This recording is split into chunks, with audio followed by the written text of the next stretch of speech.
Well, my name is Walid Al Saqaf. I come from Yemen.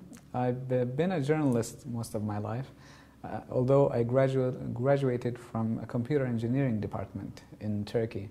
My ambitions at the beginning were to be actually an IT expert or programmer, yet my father, for some given reason, decided that I should be in journalism because he established a paper.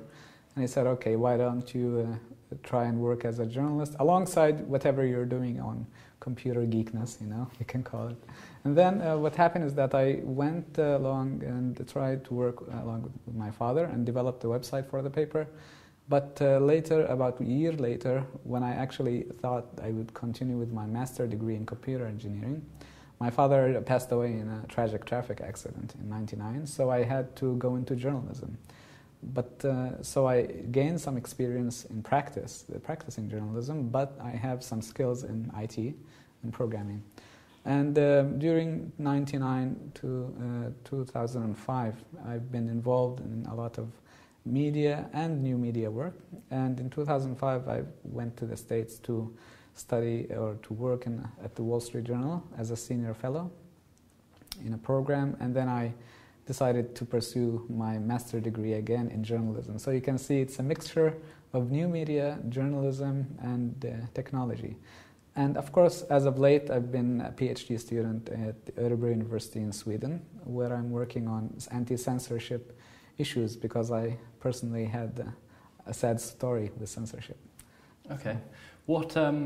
Well, tell us a little bit about that story, and also a bit about what problems journalists in Yemen will come up against. Indeed, I mean, censorship in Yemen in general has been there all the time. We have very tough laws against print journalism, and broadcast journalism is merely monopolized by the state, so we don't have private TVs. And then the new media evolved, in particular the internet. News websites sprung out of nowhere and became quite outspoken and oppositional. Yet the government didn't like this, so they blocked a number of websites. And amidst this, I actually have been involved in creating a news portal, which would gather information from all various websites and present it to the Yemeni public in Arabic and English, mostly in Arabic. So my intention was to diversify the opinions and the news that people would get in Yemen. That's important. You need not to be narrow-focused. You need to have an outlook of oppositional government and independent sources. And that's exactly why the government didn't like it. It didn't like that it had a diversified viewpoint or reflection of news. And it was blocked in 2008, unfortunately, and when I actually was in Yemen at the time. And I felt quite really sad because I had plans for this portal. It was growing quite rapidly.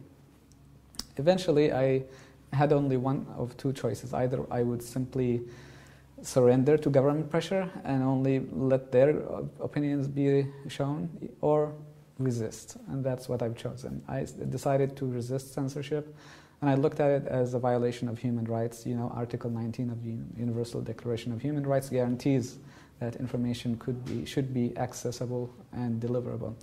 Since then, I've been an advocate on a number of levels. First, in terms of technology, because I developed a software called Al which allows users to circumvent censorship in a rather bandwidth economical way, because it only uses a proxy when necessary, when you actually try to access a blocked website.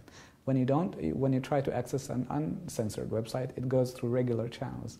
This is something unique and new that had not been developed before. And another level, I'm working on research about censorship, because you can't deal with something unless you know what it is. And I'm doing my PhD, particularly in the Arab world. And the third level is activism. I'm trying to campaign, I'm doing workshops, I'm trying to meet people who actually apply and use and develop those particular solutions. And in fact, human rights organizations, press freedom organizations are my constant contact. So you can see that's, in a nutshell, my world. Okay. And Sweden must be an interesting place to be working all that in, on all that in. Why did you pick Sweden, and how is the country's culture in terms of, it's definitely, it's moves towards peer-to-peer technology and stuff like that, Pirate Bay and copyright issues. Does that affect what you've been working on as well? Indeed. I mean, first I moved to Sweden for my own master degree studies in global journalism, where there's a very global international program at the Örebro University. And then from that point onwards, I found that this particular environment is extremely helpful for activists because there are no restrictions. There are actually, in fact, motivating factors like liberal views on censorship issues and a supporting staff and a university that actually is quite flexible and open to new ideas. And then infrastructure is extremely good. So I would have never imagined being able to do what I've done in Yemen. Unfortunately, there are blackouts every day, and the bandwidth is extremely tight and narrow. And then we also have the regular restrictions, like you may imagine, that you wouldn't be able to move freely and discuss freely and collaborate with others.